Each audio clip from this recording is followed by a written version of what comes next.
Hello, my friends. This is Spencer Michaud, and today we're going to be talking about the full moon in Aries 3. I'm joined today by my good friend, Cat Rose Neligan. How are you doing, Cat?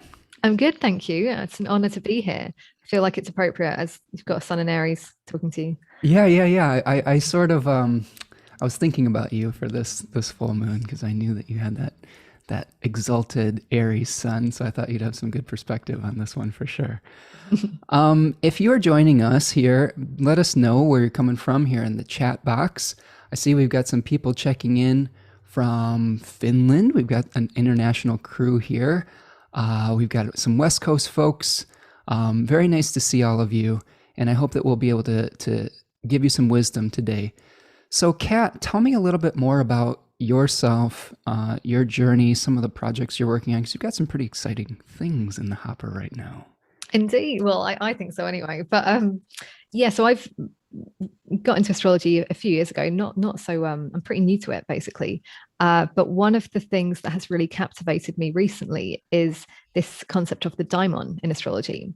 I know that we've had a bit of a chat about that on my podcast as well, because I know that you mentioned the daimons associated with decans and but anyway, that this concept of the daimon has just really kind of like captivated me, and it's my research has turned into a book somehow over the last year or so, and to me that's actually really tied into this full moon cycle. But that's like a kind of personal part of this for me, so I'm really happy to be talking about it today. um yeah, and the daimon can be thought of as, a spirit guide. A lot of us have kind of come across this concept of having a guiding force in our lives, or a little sidekick that can take us by the hand through this life. And it's been a big part of how I've come to understand astrology, especially in terms of what it means that we've got a tool or a practice. I like to think of it as just a practice, really, that can show us, what lies ahead. And the the questions that I had, especially when I first started getting into astrology, was what do I do with that information? Like, if I understand that some things are predetermined, but then there's also free will. What does that mean? And for me, the daimon really speaks to how we meet that fate. And that concept in itself has just been very helpful in my understanding of astrology. And yeah, that's does that make sense? I think we're For scratching. sure. I've been really impressed with the way that you've done such a deep dive on the daimon. I remember when we were first talking about this, you were in the beginning stages of this, and it's blossomed into this really interesting project. And you have a Kickstarter going for this as well, correct? Yes, yeah, partly because it's a great way to, drum up support for the book while it was kind of still getting sort of finished up and getting like all the like editing parts done to it. And I was like, I really need to know that people are actually up for this, that it's not just me having a passion project. But it turns out a lot of people are interested in the daimon, so I'm really delighted by that. And it's also been a way for me to talk about some of the other things that I wanted to offer people, things like workshops, courses, one-to-one daimon readings, which are really, using traditional astrological techniques, but highlighting the fact that so much of what we understand as astrology is based on this kind of play of daimon and fortune, and this like really interesting, it can be seen in the sun and the moon, for example. So these aren't like newfangled techniques. These are like rooted in the foundations of astrology. Yeah, you've been busy because I've Yeah. seen that you have some interviews that I haven't even caught up with on your channel. I saw that you had what was Jeffrey Kupperman was on, Yes. Yeah. right? Yeah. Which is It's awesome. I just was like, I'm not worthy. He's a very interesting guy. Yeah. yeah, because we talked about this book, Gosh, you Living. you were the one who told me about that. Right. Yeah. That's why I'm saying like this book, Living Theurgy, which is all about the daimon and like the ritual practice connected with it. And then I see Kat's got the author on her channel. I'm like, oh, I gotta check this out. So, if you're interested in that, I'm sure that he has some really interesting things to say because that book is really really awesome, and I need to catch up on that video. But for those of you who want to support Kat's work with this, which is really, really fascinating work, there's a link in the chat at the top of the chat for her Kickstarter. And she has all sorts of interesting offerings. I supported this Kickstarter, and I was so glad to see that she offered a hardcover book, because I'm really, I'm old school. And I like having the physical thing in my hand. So I was like, oh yeah, all right, I'm in, So there's hardcover books, there's readings, there's ebooks, there's all sorts of things, whatever you need for the diamond. So check that out. Support her project. It's a really cool project. It's something that I use a lot in my practice with the decans and the spirits associated with it, but it goes much deeper than that. So really excited for you on that, Cat. Kat's also an alumni of the Nightlight Astrology program as well, and has worked with the Chuta on some stuff. So yeah, it's really exciting to see, fellow alumni of the program kind of just doing their thing and finding their own voice and things like that. So it's, congratulations on that. Really, really cool work. Really excited for it. Thank you, thank you. Yeah, and it's always fun. I always remember seeing you in class and be like, I want to talk more to Spencer, and so it's really great that we get to have these conversations as well. Definitely, for sure. Yeah, we always have these like mini chats, in class sometimes, where you're in class and you're like talking and like saying stuff and going off on tangents about things. So the feeling is mutual, and I'm glad that you're here today. All right, so let's take a look. We've got people coming in from Asheville, North Carolina, Detroit. Who else? Croatia. Andrea's here from Croatia. Lisa's here from New York. Susanna from Finland. Tara's coming in from Toronto. Anna's here from Copenhagen. Very, very cool. I love how international this crowd here. And you're joining us, Kat, from England today? Yeah. Brighton, the UK. Yeah. Excellent. All right, so we're going to start diving in here. Before I do, just one last little housekeeping thing. I have a thing going on as well. I'm doing a webinar on the decans of Scorpio coming up on November the 13th, which is a Saturday at 1 p.m. Eastern Time. I've been doing a series of decans where I've recently done Virgo and Libra, and it's a real deep dive into the significations of those 10-degree sections, but it's a little bit more than that. It's kind of turned into the mythology associated with each of these signs and the daimons and spirits and the tarot cards. I like to call it integrative divination. So we look at things through many different lenses. I've been drawing upon stuff from Liz Green and Austin Coppock and Demetra George, and like trying to fuse it all together into like, I don't know, like you're doing with the daimons. Like it's kind of like just throwing all your knowledge into a pot, letting it stew a little bit and see what comes out. So if you are interested out there in learning more about that, there's an early bird discount going on up until November the 1st. You can use the code Scorpio20 to sign up for that, and you'll get 20% off. So hope that you can join me for that. And yeah, our shameless plugs are over. We'll get to the full mood here. All right, so I'm going to share my screen here, and we'll take a look. This is October the 20th, Wednesday, at 10:56 a.m. Eastern. So do the adjustments for your time zone. Out in Brighton, you're 5 hours ahead of us here? Yes, that's Okay. about right. Yeah, So yes. it'll be about 4 p.m. Brighton time. Right. Yes. Okay. Any initial thoughts about this full moon? We've got the opposition of the sun in Libra and the moon in Aries. A number of planets recently went direct. What do you think? What are some initial broad strokes that you've got for us today, Kat? So broad strokes for me, I mean, my eye was obviously drawn to that Mars in Libra, but also that square with Pluto. And my kind of like summary, and we can like pull it out a little bit.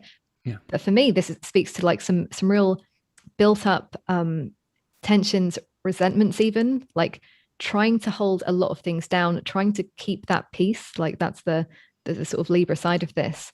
But ever since that new moon in Libra, I just feel like now we've done our best to keep it in, and now things need to come out, and that might be kind of explosive and challenging.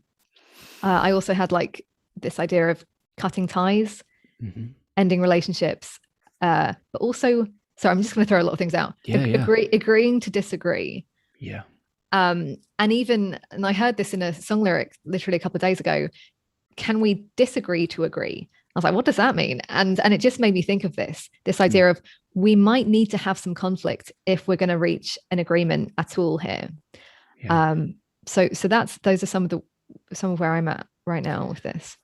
Yeah, I like that. I mean, I don't know if I'm gonna like it when it happens, but I like the way that you've analyzed that. Um, I mean, I think the first thing that comes to mind, piggybacking off of what you were saying, is that this initial new moon cycle that we're Mm. seeing come to fruition had some really challenging stuff in it. It had Mars conjunct, it was right on this fixed star called Algorab, which is a sort of challenging fixed star. I mean, anytime Mars, I think, gets in the mix here with these Libra planets, um, it's really making it difficult to come to a consensus or to find that equilibrium or that balance. It's separating us from that beautiful agreement that we're hoping to get to. And we talked last week, or not last week, a few weeks ago, with Mel LaFara about, there's a lot of contract negotiation type of things from this new moon, and those negotiations may be fraught with a little bit of peril. And here we've been trying to find the the right proportion for each side, but at some point you have to kind of advocate for your own needs as well, right? And I think that my broad strokes would be, hey, this may be the time to say, you know what? We've been really trying hard to find this like totally fair, totally equal type of experience, but this is really what I need to like have this work. And we may have feel I think we may feel a little bit like we've given too much on some level. Now it's time to reclaim a little bit of that, I guess, power, you could say, which will piggyback off into the animal I pulled, which was the jaguar. So we'll talk about the lessons of integrity and reclaiming our power. Um, No, yeah, sorry, go on. no, go on. No, I love what you're saying there. And the image that came up for me was this idea of we're sort of backed into a corner here. Yeah, We don't want to like be super assertive necessarily and kind of ruffle any feathers. But at this point, it's like we've tried the other avenues. yeah. Is that kind of what you? Totally. And I think that, you made a great point about Mars being a player in this lunation, not only because it's the host of the moon, but because it's making and applying square to Pluto. So, many planets over the last few weeks here have been going through that square to Pluto. And, those two decans, the third decan of Libra has to do with that daimon, Nemesis, which was the restorer of right proportion. It was sort of an avenging goddess, where it said it's going to give you what is your due. Okay, so that's more of the more objective perspective is saying whatever it is that you've done, you're going to receive your due from that, whether it's good or bad. It's going to like check the excesses of 2K or fortune and be able to restore that right proportion. Now, all of those planets in that third decan of Libra here that we're seeing are making that square to Pluto in the third decan of Capricorn. Now, that decan, I always like to think about that as the administration of power, of authority, right? Of bureaucratic systems. I think that's one thing that comes up. So I think that we're trying to make all these micro adjustments in the third decan of Libra, and we're running against the corruption, Pluto, in the system, and the arguments that we have to have to be able to work within some kind of, I think the word that comes up is red tape. Like this to me is like, hey, you're battling with a very entrenched skeletal system. I wanted to share this with you because this, I'm reading this. I love that you share. I get in Kat's newsletter. If you're not signed up on Kat's newsletter, sign up for it because she shares what she's reading each week, which for like a bibliophile. Sometimes it's really embarrassing. I'll be like, it's been the same book for several weeks because I just haven't picked up a new That's book. okay. Yeah, because it's, you got to absorb it. I might have to steal that and be like Spencer's book club or something because I've been absorbing Liz Green lately, The Luminaries. And last night I was reading and I came across something about Saturn. And I think this is apropos because Pluto is in Saturn's house right now. And I just wanted to read a tiny little section because Liz Green is talking about sort of like Saturn as a daimon, as the host of a solar heroic journey.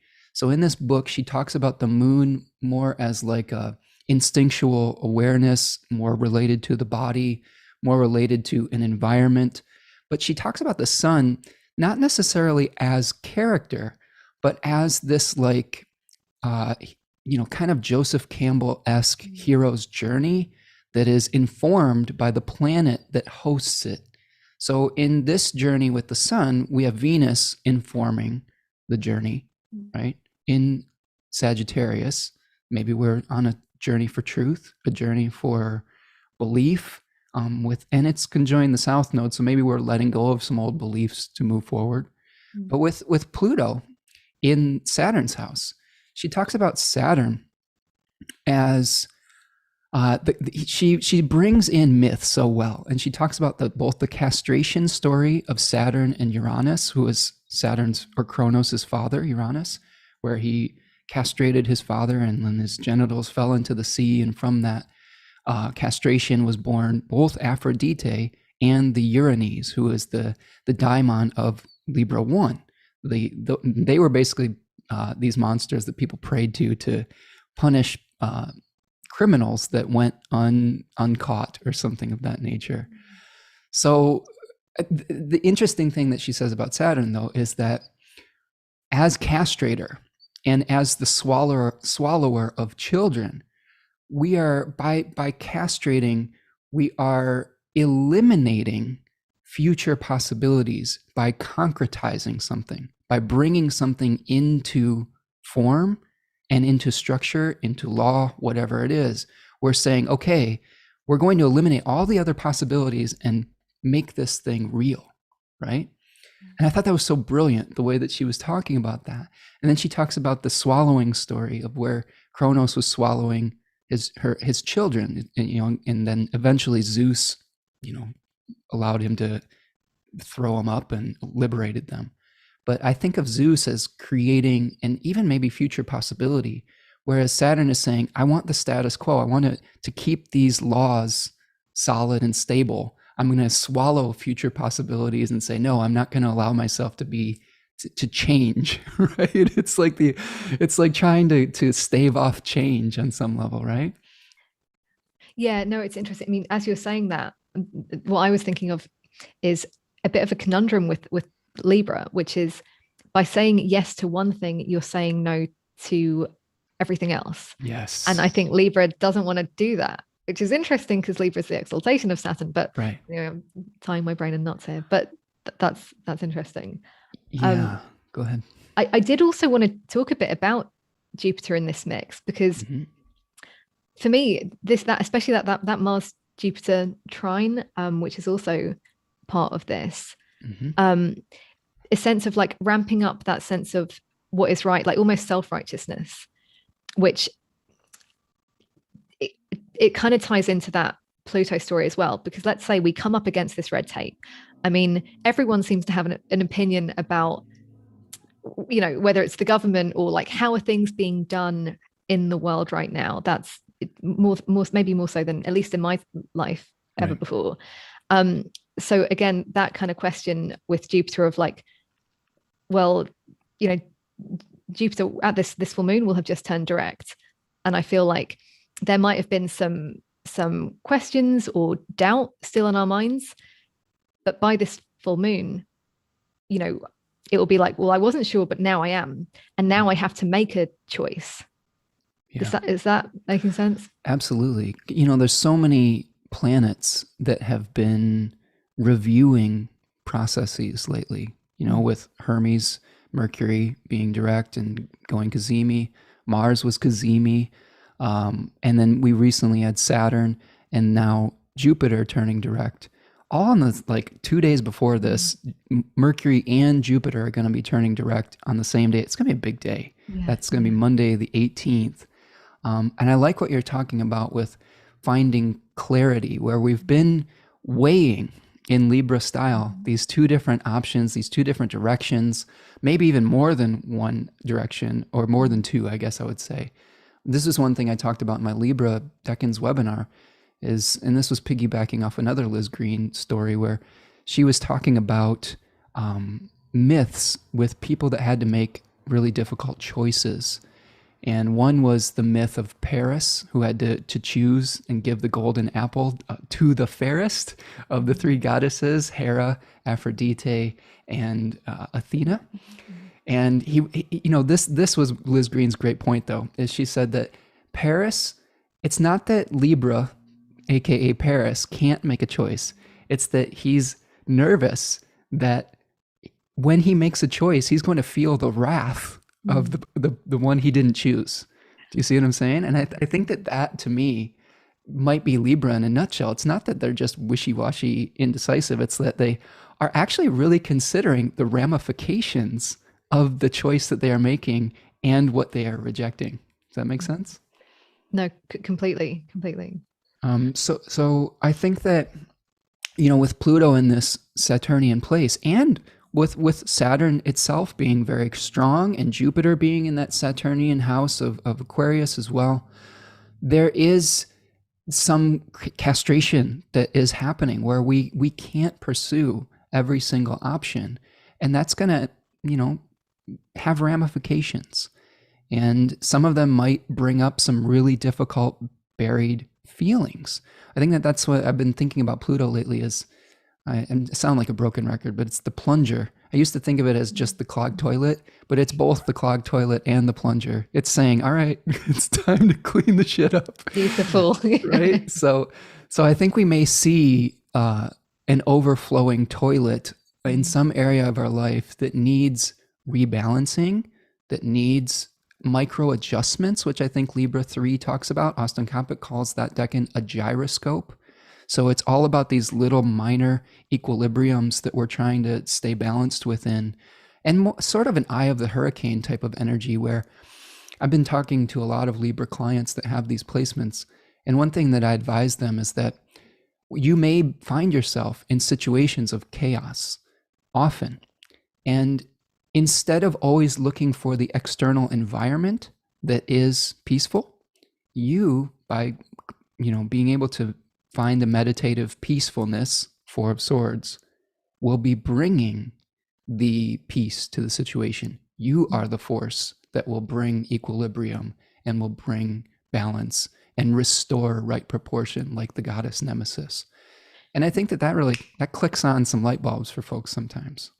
Yeah, I can imagine. And I like the plunger analogy, and it was making me think that, what will the outcome of this full moon be for a lot of us? Like, if we were just to talk in general terms, and one of the things that I've been kind of trying to come to terms with is this idea of things may get messier before we can have that cleanup. In order for us to clean the thing or unblock whatever it is, deal with whatever it is, things will get messy. And I think knowing that, I have the word like patience circled here because it's a hardcore, a true Aries sun. I'm like, I don't do patience very well, but I feel like this, and I was reflecting on this at the new moon in Libra.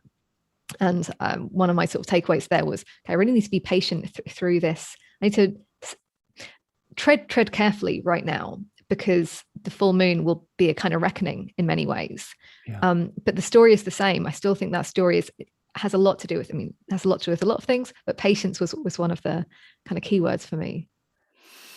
Absolutely. I think that we all benefit from slowing down every once in a while and considering the ramifications of our actions. And it may be challenging to do this at this full moon because that Aries moon wants action. Yeah. You know, it wants to be able to move and move forward. One little anecdote.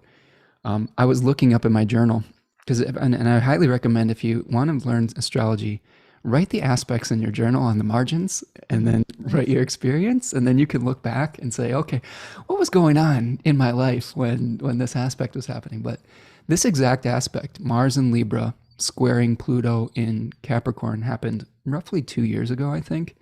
And the drain in my basement backed up completely, and like there was just like sewage in my basement. Like it was literally like the system of the skeletal system of the house, like, you know, backing up and needing to be roto-rootered and plungered out. And I just had to chuckle a little bit at that because I was like, oh no. I've got a current one for you, Spencer. Yeah. In my apartment block, to do with like I think it's to do with like the petrol gas crisis in the UK right now, and the bin guys aren't coming to collect our garbage. I'm trying to use the American terms. I want to say rubbish. Rubbish is the correct. Yeah. And so it's a backup for us. This whole apartment block, we're like, okay, we need to find other ways of dealing with our trash. And I hadn't even clocked, Spencer, until you said that. I was like, oh, that's exactly what we're doing literal, right isn't now. It sucks. And it's because of some kind of like foundational system that is not functioning properly, right? Yes. So yeah, I actually, what is funny is that I have a city building inspection that's going to happen literally like within half an hour of that full moon on that day. Oh. So I'm kind of like, oh no, what are they going to unearth from the bowels of our apartment or whatnot? Hopefully that goes well. But yeah, you know, and we're talking about this moon a little bit too. I mean, I think we're kind of touching on the Mars Pluto square. I guess just on one other thing to finish up with that aspect of it, Mars is going to be on a fixed star called Spica, and Spica is pretty usually a very fortunate fixed star, which has to do with the consolidation of the harvest. It has to do with our gifts, our skills, our talents, but also benefits that we get from patronage, from people that assist us and help us. And I think that with Mars here, Mars is always going to be Mars. And the way I've started looking at different planets on the fixed stars is they're going to do what they do with those significations. So with Mars being a planet that severs and separates and creates conflict, maybe there might be some conflict with people that we normally look to for support, right? That normally are like on our team and say, you know what, here, this is what I'm going to do to benefit you. That's really interesting. That because I've just got a feeling, and it's partly reflected in some situations, like with a friend. She was telling me about a gig that it sounded really attractive, but she saw a lot of red flags, and it speaks a lot to me about this. Won't be an easy if we do have to cut any ties. It won't be easy because in a sort of, again, it might be something that we're looking towards as either support or whatever, you know, speaker represents to you in your life. It won't be easy because we'll be scared. Like, oh, if I turn this job down, or if I say no to this person, this figure of authority, what will the ramifications of that be? Totally. But the outcome, I mean, I'm sort of on the side of the Marsy snip here because I can't help but think that it will be worth it. Yeah, but it definitely might seem a lot more difficult, especially as we're on this side of the full moon. 100%. And I, you know, if we go back to that new moon again, Algorab, 13 degrees of Libra, is basically a fixed star that has to do with temptation and distraction. And I think that I know I've personally been presented with some opportunities over the last few weeks that could be about partnering that I had to do maybe even more divination on and more meditation and reflection on, because I knew in the back of my mind, this new moon was on Algorab. This is one that could be like, it seems attractive, but it may be taking you away from a sacred task that you've been given, right? And we may see this come to fruition at this full moon where you say, you know, this is an attractive opportunity, but like you said, you may have to pass on it to be able to manifest sovereignty, you know? And I think that this is another thing that I'd see with Aries. The journey of the Aries decans and the Aries cards is separating Mars from the collective to become an individual, sovereign, powerful, you know, point of consciousness. And then this third decan that we're seeing here is Venus ruled. So we have a Mars decan, a solar decan, and then a Venus decan. So you separate through conflict, saying, this is what I'm not, right? To be able to infuse into a body later with Taurus. And then we are able to rule in our own worlds of Aries II, so to speak. And then in the third decan, we're trying to gain a following. We're trying to say, hey, I've established this individual sovereign state. Do you want to come live here? Do you want to, you know, be on my side? And it's through charisma. It's through Eros, the daimon Eros that is associated with this decan, that maybe we are able to win over some kind of hostile crowd, right? Like Austin Coppock talks about a comedian that's using humor and charisma to, you know, win over like a skeptical, hostile, you know, I don't know, collective. And I think of like, you know, this is also, I wrote down in my notes, like sex appeal type of thing, where you're kind of using just your wiles to be able to seduce people. Marilyn Monroe had this placement. She had Venus in this decan of Aries. So you can think of that kind of energy of Marilyn Monroe and the way that she would just look at somebody and you know, make them come over to her side of things, you know. Oh, I love that. And it also makes me think that, well, it's a reminder that at least this decan, Aries isn't about conflict for conflict's sake. There is something on the other side, like you said, whether that's, you know, asserting some kind of sovereignty. It's a nice reminder of that, particularly as you were describing it. Well, and that may be the Jaguar's message for us with this, is that, you know, we are powerful beings, that we are unique, that we have beauty that we can share with one another. There's one little factoid with the Jaguar. The little spots that they have are called rosettes. And Austin Coppock's name for this decan was a burning rose. And I thought that was an interesting synchronicity. Yes. So it's like you're showing off your own innate beauty. And that will give you, that will bring you the followers that you need. I think that's something that I-Ching was talking about. We'll get to that in a second. But it's like, if you are being yourself, and if you are having a true heart, right? If you're acting within your own integrity, then you don't need to really do much more than that. You will gain the right type of support, rather than having to flatter support that may lead to entanglements that you might not want to be part of. And this is a massive thing about Aries as well. There's a lack of tolerance for what Libra does, you know, on some level very well, is, okay, I'm gonna, you know, let's say it's keeping as many people as possible happy. Yeah. Well, Aries doesn't want that if that means that some of the people are like false in some way. Right. So it's that classic story. And I think a lot of us, you know, who are unfortunately in the mire of social media, there is a sense that we actually, it's not about pleasing everyone. The highest thing that we could aspire to, at least I feel this, is doing our own thing. And then the right people will find you. If you're not for everyone, which you won't be, that's okay too. Yeah. And I think Aries can do that. That's like a strength of this. Spoken like a true angular Aries sun. I'm biased. I love it. Well, that's why you're here today. You're helping to teach us what an Aries would do. You know, WWAD. What would Aries do at this full moon? Because, you know, we're all mired in this solar Libra energy right now, where, you know, our collective aspiration might be to find some win-win situations, and might be to find these peaceful solutions. I think one of the things that Aries can teach and balance Libra energy is that sometimes you have to have necessary conflict to be able to find those solutions, to bring peace. Sometimes you have to fight for peace, you know? And I think that there's definitely an interesting paradox and equilibrium with that.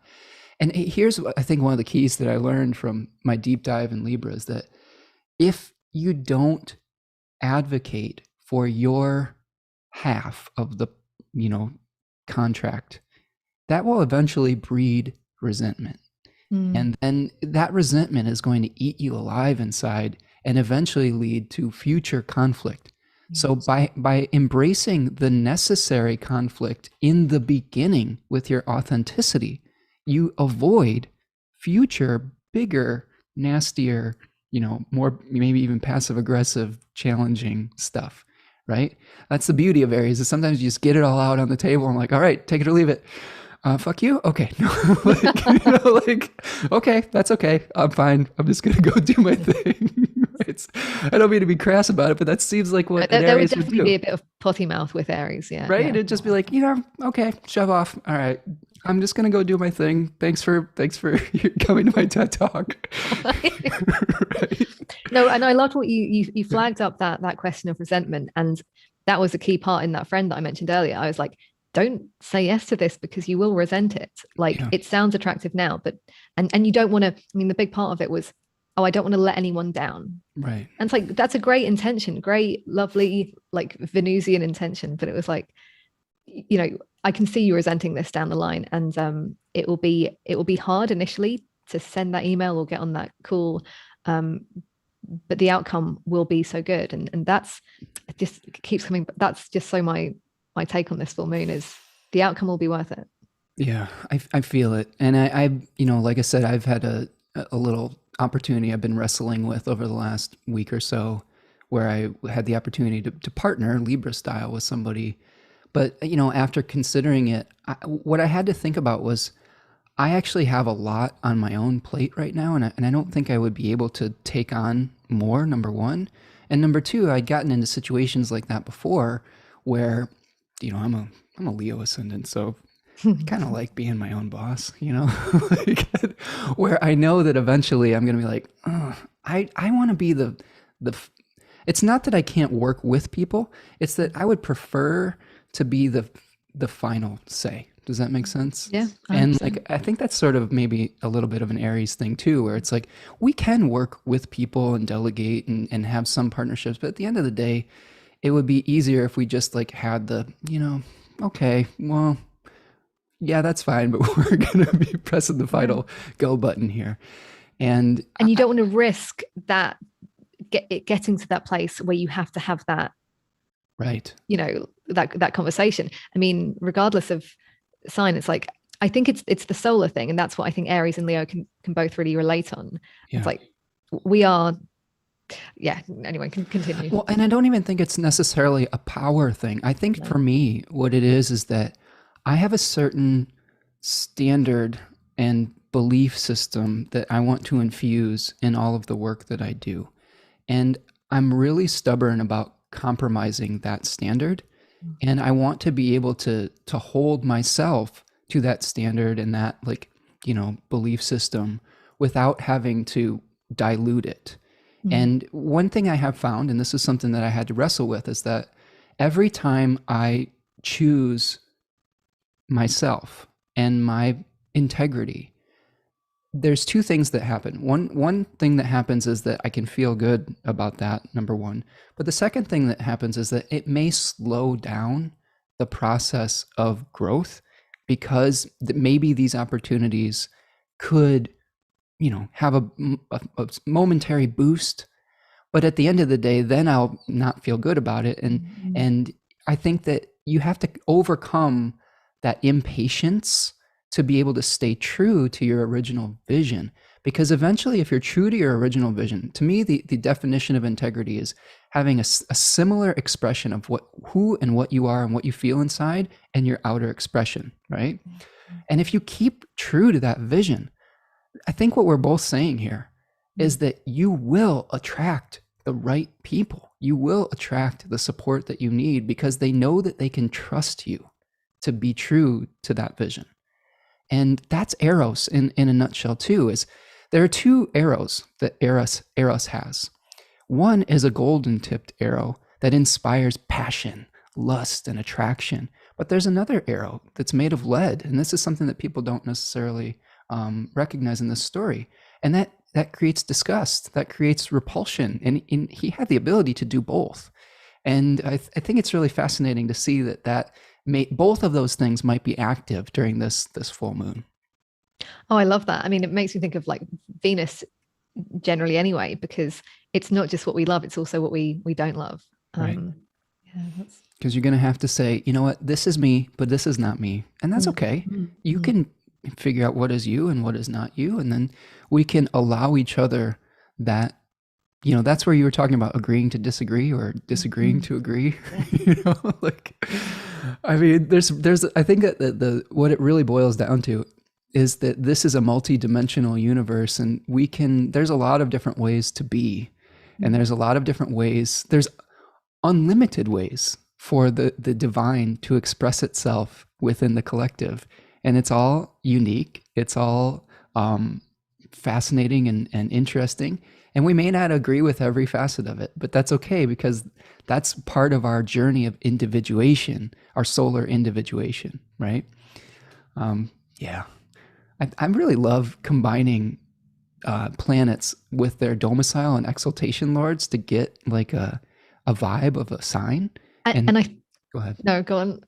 Well, just the Mars solar and like combination for Aries really resonates, like separating to become an individual selected point of consciousness. It's funny because I was having similar thoughts, but it was about the Libra, Venus, Saturn stuff, and how like the deeper you get into any of these signs, the more clear those planetary rulers come forth. So it's fun. That's like, this is what astrologers do for fun. Well, yeah. In just to expand on that point you were making about Libra, when we have Venus wants to unify things that have been separated. Saturn is, casting things into exile. But I think that really a deeper meaning of Saturn after the, learning about Nemesis and the Uranus and Horkos and all these different daimons is that Saturn's exaltation in Libra is about restoring right proportion and equilibrium. I think that's really what Saturn really loves doing in Libra. It's saying, this is excessive. We're going to bring this, we're going to increase what is lacking, but also decrease what is excessive. I think that's something that I found that reflects the receiving what is your due. Like, you could receive a punishment with Saturn, but you could also receive the rewards of hard work over time for your patience. I think that's another thing that you can think about with the gifts of Saturn. I don't think it's 100% like just, this is an authoritative father that is always trying to knock us down a peg, It's like, I think Lisa said here, Saturn is the fulcrum of the balance. I love that. I think that's a really nice way of putting it. Because it's the structure, right? It's the thing that supports the movement. And it says, there's the point, the center point. Yeah, Lisa has some Libra stuff in her chart without giving up too much away. But Lisa's living this. She gets it. So she gets it, yes, for sure. Okay. So any other things that we're seeing here in this full moon experience? Those were my main points. I think we covered a lot. Yeah. On just the planets. Just one more thing here with Jupiter. This is, you were talking about bringing Jupiter in the mix with a trine. Yeah. This decan of Jupiter is consecrated or syncretized with the Seven of Swords, and that's where we're leaving the past behind and we're untying, karmic bonds. So Jupiter, to me, the way I'm viewing Jupiter in a chart now is Jupiter is a solar sect planet. It is related to conscious action that we take, and it brings us good fortune via the conscious actions that we are taking, or honor or merit. Whereas like Venus is maybe it's lunar, and it may be the things that come to us that we are receptive to, maybe through not anything that we even did. Sort of like Mars bringing us misfortune the same way. And Saturn being solar, relating to, receiving our due from our actions, our previous actions. But that's a long-winded way of saying you may be able to bring honor and merit to your situation by leaving the past behind and saying, I don't have to stand my ground or die on this hill any longer, right? Yeah. I mean, it was just kind of making me think that's huge. I mean, it's something that I speak a lot about with a friend of mine who I think a problem. This could just be like a Mercury Jupiter story. I'd like to get your thoughts on this. Sure. But where Jupiter can have trouble, like once the story is complete, like, okay, I have this is my grand analysis of this thing, and here's my new belief system. I've made t-shirts and everything. Whereas and like it's tricky then to change that.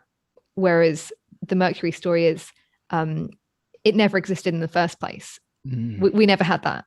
It was always ever up for debate. Does that make sense? Yes.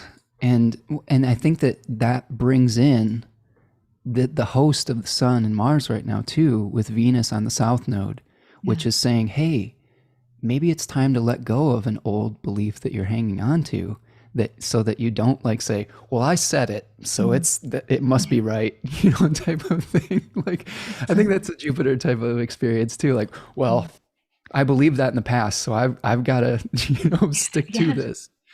And, we're seeing this with this nodal axis right now, that we're really finishing up the journey of the North Node in Gemini and the South Node in Sagittarius, where we've been tasked with increasing our ability to see multiplicity of perspective, right? And to be flexible with our belief, with our opinion, and, be able to go between worlds and say, like you said with Hermes, it's never solidified. It's always, there's always a room for a question. And I find this as a person who has 4 planets in Mercury ruled signs.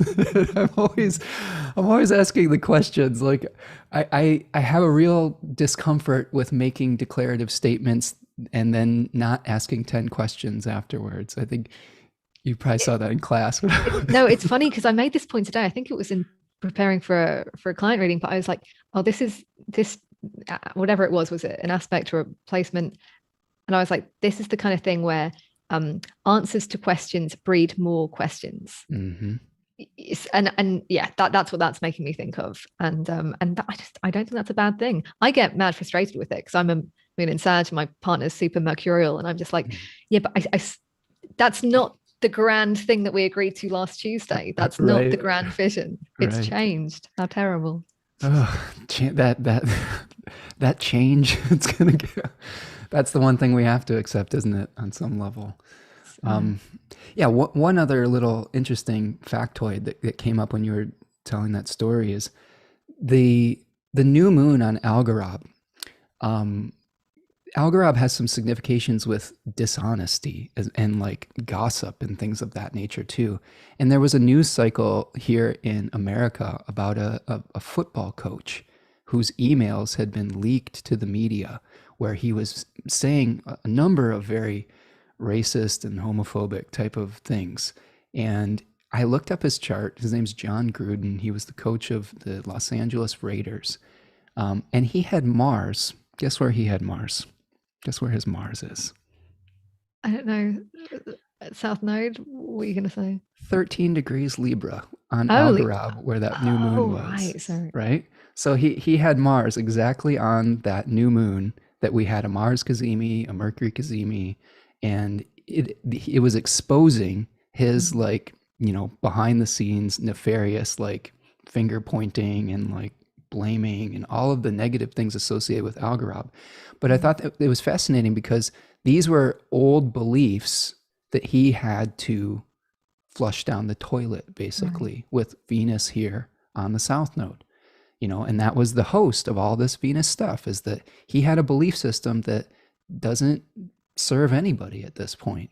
And he was receiving his due for what happened in the past, Nemesis style. So and his contract was broken. So he literally had like the Mars severing up. He had a 10-year contract that he was only 4 years into, and his contract was eliminated by his team. So I thought that was really a very poignant example of some of the things that could crop up at that full moon or that new moon that we're seeing coming to fruition here. Yeah, completely.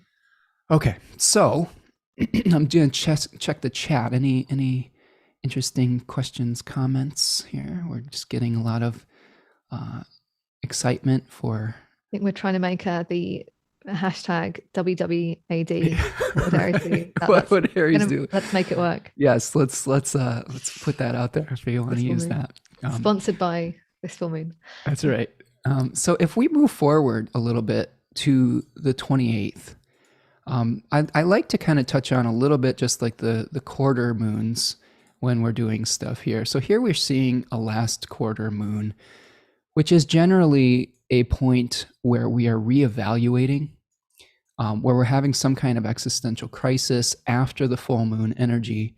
And the sun has since moved into Scorpio, and I'm going to do another live stream on the new moon in Scorpio, but I just wanted to kind of spend just a minute on this with people because a couple things are going to be happening. The sun's going to be moving into a square with Saturn, which probably won't be fun. Mm-hmm. And then we've got this moon in Leo. Sun in Scorpio 1 has to do with like mourning a loss, but also with hunger and desire. And I think hunger and desire for things that have passed their prime. One thing I wanted to throw this out to you and get your reflections on this, but the Mars separation that happens in Aries is generally to separate from the collective to be able to infuse into a body later in Taurus. The separation of Mars in Scorpio is the separation from the body or of form to be able to return to a spiritual collective in Sagittarius. Does that make sense? Mm-hmm. Yep. And I think a lot of the stuff that we experience with the Scorpio season is the decay, at least in the Northern Hemisphere. I know we have to, a lot of our significations are based on that, and we have to acknowledge that. But based on returning a form to the earth and saying we have to leave behind this ghost of the past. And I think that, Saturn right now is asking us to take on a whole new like paradigm, right? When we had that Saturn Jupiter conjunction and the air signs, and we're still in I think a lot of us are still in a mourning phase for this past reality that is no longer accessible. And I think part of that is because we don't have the full vision of what we're stepping into yet. Right. Yes. 100%. Like, what does that look like? What's the embodiment of that? How do we, what are the details as well? Like what the practicals. Yeah. Ambiguity, right? When we're in a period of transition, when we're traveling, we are stepping into, like you said, unknown territory, and we haven't really gotten the lay of the land yet. And one thing I'd been talking about with my partner, both of us have Taurus moons, so we're struggling a little bit with the new air age, is that things change so quickly now. And the previous ways of growth where you had to, like she and I were talking about investing, about oh, okay, how do we plan for retirement and things like that. And like the previous methods of like, you buy some mutual funds and you invest in the stock market and you save your pennies from doing your job that you've worked at for 30 years. That doesn't really exist anymore, right? And like all this research is coming up about like Reddit stocks, stuff like super high risk investments. Going down like a YouTube chat, this is what I've been doing, like going down like YouTube rabbit holes of like, I'm trying to understand, wrap my head around like cryptocurrency and all of this stuff. It right. Makes me very, very concerned because again, we don't have the new thing hasn't been established yet. Everything's right. Kind of up in the air.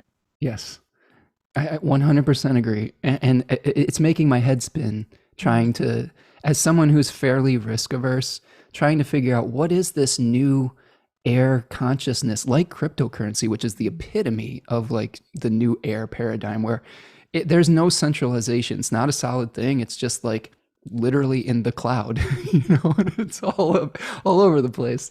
And you're right. We haven't quite figured out what our agreements are as a community around this new necessary paradigm. And I think that reflects Saturn and Aquarius. Is Saturn is establishing new laws, new ideals, new collective aspirations, and showing us what the new limits might be. And it's at the very beginning of this journey. It's not even, it's still in the first decade here. Yeah, and going back to what you were saying about like this idea of mourning what's past. I mean, I've done that. I've done that with like moving home. Even this year, like me and my partner moved in together, and we were mourning this previous place. We couldn't even like enjoy the newness of the new thing because there had to be a mourning period, even though the new place was obviously better. Yeah, so absolutely. It's a necessary part of this, and maybe this Scorpio season is part of that. Well, and then the other thing I will add to that, and I feel you with the not even being able to catch your breath yet, enjoy the new thing. But with this moon in Leo here, I think that the challenge will be a few things: mourning a lost past, Right. while also accepting that there are bigger forces in the collective that we may have to make adjustments to for the good of the whole, rather than getting fixated on this Leo energy of saying, well, I'm special, so I've always done it this way, so I'm going to continue to do it this way. Like your pride getting engaged, where you say, oh, well, I said it, so it's going to be right. And I want to do this because, well, I'm the king. And I think that there's going to be a lot of pressure right now to release that and say, you know what? This is a whole new time period where our personal actions do, and they always have, but there's going to be an awareness of this, that our personal actions do affect others. And that for us to survive as a species, like I'm thinking of things like climate change and all the actions people have been taking with the pandemic, is that all of these things that we're doing do have an effect on each other, right? And we can't escape that reality that that's a universal truth at this point. At the same time, without losing our own individuality to a homogenized collective as well. So there's tension.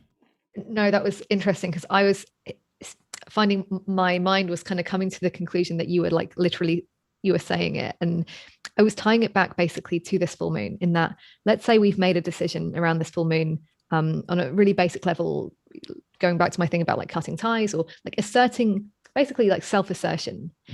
But my note was like self-assertion has an impact. So let's say we get that self assertion part, which is represented by the moon in Leo. Like, okay, you've got that, like winning, that has an impact, and that's being challenged by these other things that are happening, things represented by that Saturn in Aquarius. So yeah, just basically self-assertion has an impact, and I think we're being confronted by that at this last quarter moon. Yeah, you're going to be seeing the ramifications of that choice at this last quarter. Okay, so that's our last quarter on the 28th. And that's going to lead us to a new moon in Scorpio too, but we'll get to that in the next one that we do here. Just a little, just to give you a little tiny piece. It's opposite Uranus. So be prepared to get your routines shaken up a little bit around this period of time. It's exactly opposite Uranus. So there's something interesting that you might not be expecting is coming. I'm cringing at this because that new moon is exactly conjunct my lower heaven, my IC, and Uranus is exactly conjunct my MC. So the plot thickens. Right. As a person who doesn't like change very much, like I'm gonna have to suck it up a little bit, and you'll probably hear the manifestation of that on this channel eventually. All right, we'll be staying tuned. Yeah, stay tuned, everyone. Okay, So let's wrap a bow on this one and talk a little bit about the I-Ching and our animal of the day. I'm going to draw this I-Ching here on the screen so that you can see our hexagram. This is the hexagram number 42. You can see I'm doing a bang up job drawing these lines with my mouse. Are we going to play hangman? Right. I'll take E. No, you get a leg. So we have hexagram number 42 changing to hexagram number 21. And hexagram 42 translates roughly to increase, benefit, harvest, enrichment, generosity, sharing your bounty, which all could be considered like maybe the harvest of the fall. And it's changing to number 21, which translates to biting through, reform, actively deciding, administrating punishments, nemesis style, doing justice, which I laugh at it because the I-Ching is probably my ultimate favorite oracle. It's just never beats around the bush as far as what is going on. It also gives us some like actionable, maybe even moralistic ways of dealing with things, which I appreciate as well. Two changing lines. 9 number 4 says, he walks the central path and reports to the Duke, who follows his advice. It is beneficial to use this in order to move the capital city. That's fascinating because Cat just moved her capital city to a different location, right? You moved apartments, right? Or flats. Yeah.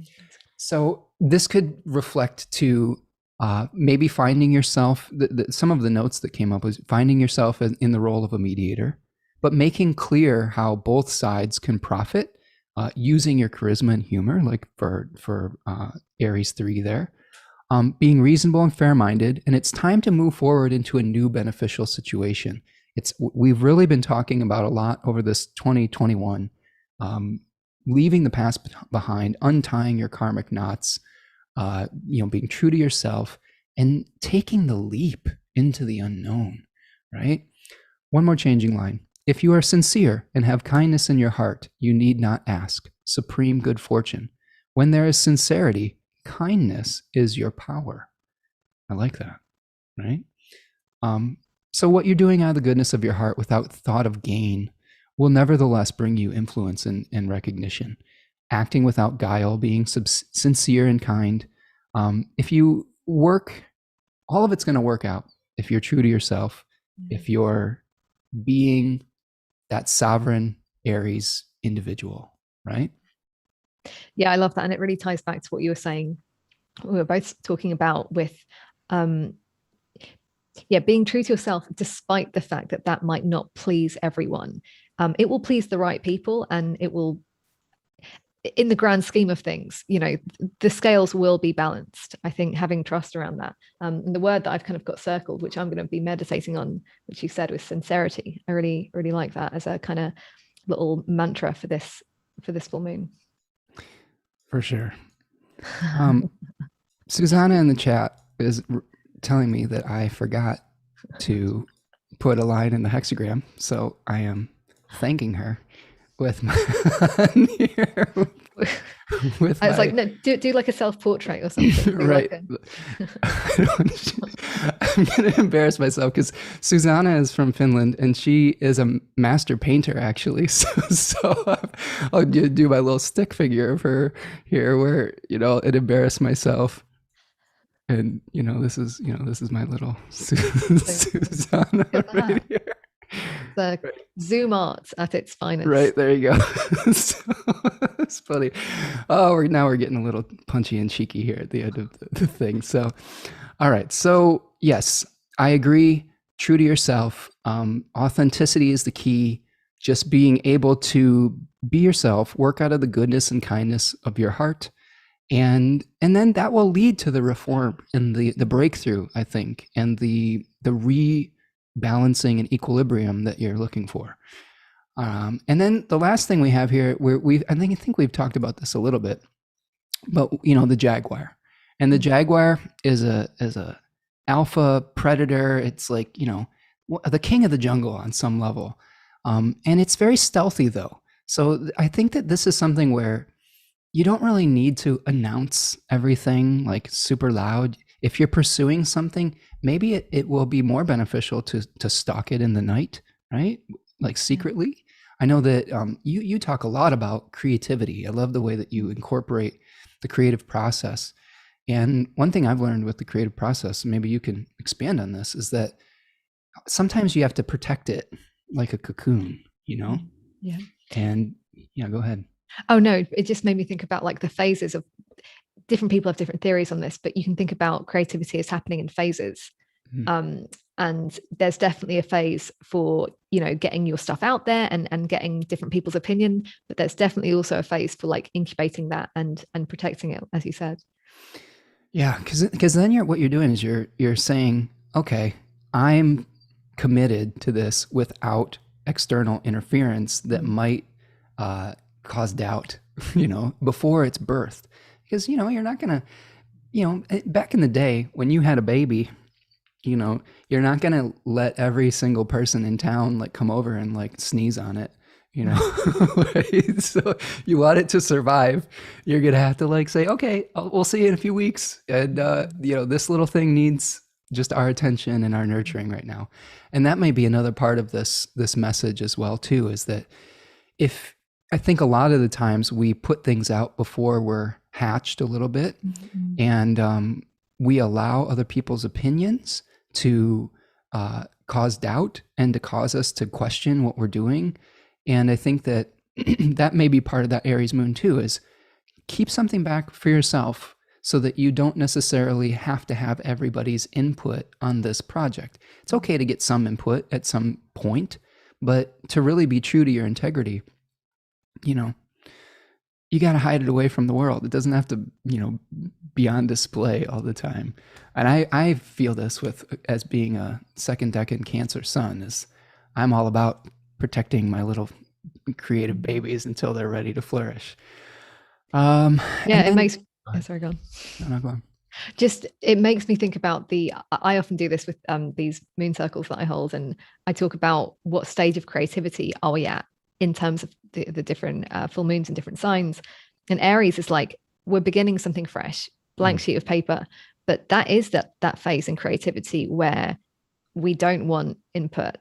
um it's not until maybe we get to the Libra phase where we're thinking more about sharing things and getting a bit more feedback with the outer world. So just to reflect that, I think that works really well with this full moon. absolutely. I like to, I used to teach songwriting classes at a community college here in the States. And one of the things I talked about was the sculptor versus the midwife phase, where in the beginning of that creative process, you have to be open to receive without engaging that inner critic or the external critic. So if you're receiving that, lump of divine clay, then eventually you can shape and you can mold in that sculptor phase. And that might be something to think about in this phase too, is allow yourself to receive that inspiration first before you cast doubt on it, because you may be eliminating something too soon before it's fully realized within your own visionary process. I know I used to do that a lot when I was writing songs, is sometimes I would eliminate something before it actually had the chance to percolate. Yeah. And you never know when the muse or the daimon is Mhm. going to visit you and give you some inspiration. So I think that the other thing with Jaguar is it has a preference for a solitary life. It has a very large territory. So you may need some space to yourself after all this Libran togetherness that we may have been experiencing, to be able to hear the voice of your own spirit, of your own good daimon, of your own 11th house guide, or whatever, however you want to see it. And then that's going to be able to allow you to be true to yourself. So I think that we did it. Anything else any thoughts, Kat? No, I love that. I love the image of the jaguar, and just my only closing thing on that was it's those rosettes that I think they're for camouflage, aren't they? They're not Yeah. like, yeah, but aren't they what, at least from our perspective, what makes it unique? Hmm. And it just makes me think of maybe that's a way of kind of coming to terms with both the ends of the Libra Aries thing. It's like the parts of ourselves that we are kind of doing on some level to fit in or hide, they can in some ways also be what makes us unique. We just, yeah, maybe we don't see it ourselves. Yeah, I love that. Yeah, it's okay to blend in a little bit, but then appreciate your own spots, you know? Yeah. Like say, okay, I'm a beautiful big cat, you know? Like I'm gonna strut around the jungle a little bit, even if it's at night prowling around. Take a nap So on a tree. Why yeah, not? there you go. Exactly. Like getting a good perspective on things. So yes, beautiful insights, Kat. I'm looking at the chat box here, seeing if there's anything else that is going on. Lisa has a nice comment again saying, I believe there's usually a way to be true to yourself in such a way that everyone wins. You just have to stand strong and hold out. Okay, I Love it. like that, Lisa, for sure. Elfe says authenticity is the way. Susanna is laughing at my drawing. Okay. Mm. Thank you, Susanna. I deserve that. But seriously, check out her art. It's awesome. And someday, if I keep saying it on my channel, she'll send me one in appreciation for all the astrology that I've done here. No, I'll give her some money someday. So let me know how much I need to send you for one of your beautiful paintings. Remco says to know, to will, to dare, to keep secret and silent, and to go on. Yes, excellent, Remco. All right. I think that's what we've got. Again, support Cat and tell us your website, Cat. Where can we see where you're doing your things and your readings and all these things? Yeah, you can. Thanks, Spencer. You can find me at catroseastrology.com. Yeah, cat with a C. All right. I think that link is in the description of this video, so check out Kat's offerings. Make sure to support her Kickstarter. Again, she's got a hardcover book that you can get if you're like me and you like having that physical thing. I'm That will going to be draw you a picture in yours, Spencer. Oh, good. Yes, I love it. I love it. I love it. I love the personalized pictures. So I'm looking forward to that. And it's going on until October the 31st, correct? Yes.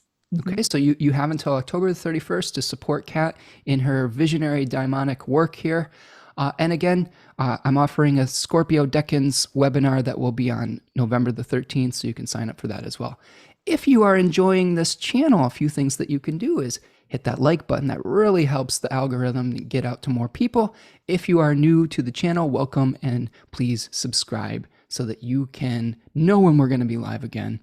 I will be having another live stream on October the 22nd, which is next Friday, with another good friend of mine and Nightlight alumni, Hawk Grubb. So we're going to be talking about the astrology of November. So come check that out. And yeah, if you're having trouble with this lunar phase, feel free to reach out to either Kat or myself for a reading, and hopefully we'll be able to guide you through the process and bring you some relief. All right, my friends. I think that's what I've got for today. Thank you so much for being here today. And yeah, we will see you the next time. Thank you so much, Kat. Thank you. All right.